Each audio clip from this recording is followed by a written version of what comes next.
today we have an OG Apple Watch 42mm. The older watches are getting very cheap for defective units, so if you're prepared to repair one, then it's quite the bargain. I don't even have an iPhone and I'm considering getting one for myself just as simply a sleek watch. Just be warned that these things are rather a hassle to work on, so if you've never done one before, then be patient and careful. Now back to this particular one. It looks good, so let's pop it on the charger and check for life.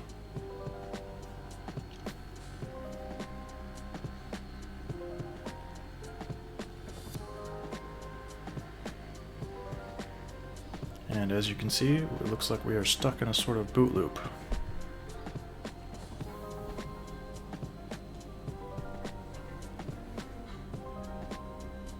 So let's get this thing open. There's plenty of methods to heat it available, but I do some hot air and just give the thing a good spin.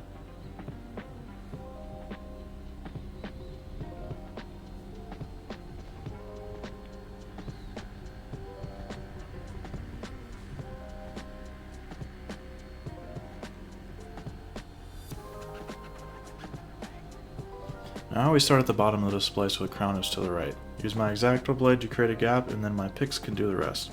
Just be careful with the blade because the battery and various ribbon cables are right there. Then I like to remove the battery first. Give it a soak with some IPA and it'll help it out. Be careful with how far you put the pick in though, because the battery is directly above the board. Go ahead and pop the connection for the battery. And the majority of the time this boot loop problem is from a defective battery. So I got my own little test jig here to check with external power.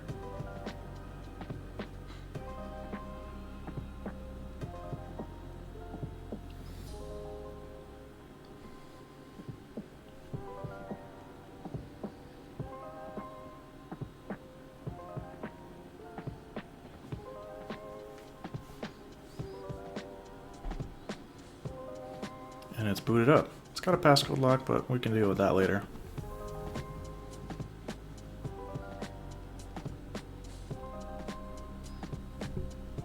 I always play it safe with these things by replacing the force sensor whenever I open them. This involves removing the display, and the two connections for that are held underneath this bracket.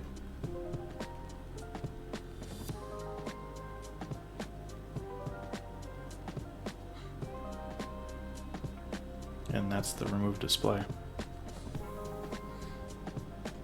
A single pentalobe screw holds in the sensor.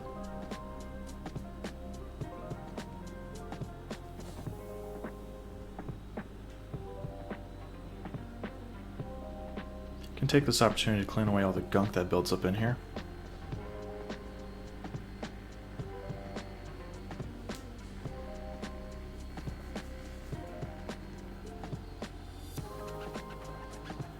Now is a good time to tell you about today's sponsor, iFixit.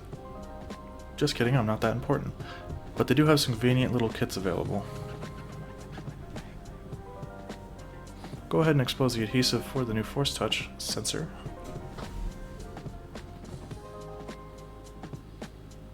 Put the connection and the screw back in place. Reconnect the display.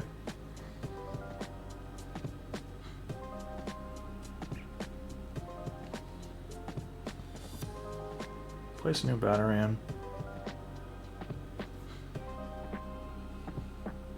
And before closing up, always check functionality.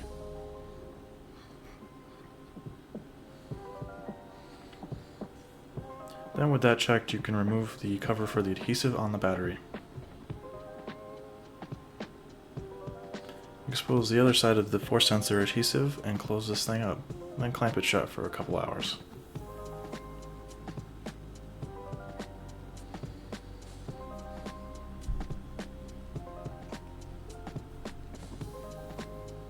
Now to deal with the passcode lock.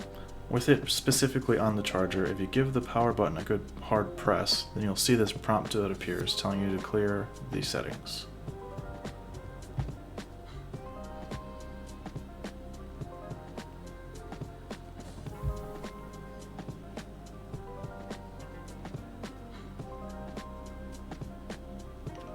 And after a little while, it should be ready to be paired up with an iPhone. Assuming that this is free of an account lock, then it should be good to go. Hope you found the video interesting and worthy of subscription. This is my first on smartwatches, but I already have another in the works that involves some micro soldering. So please stick around for that, and I hope you'll join me on the next one.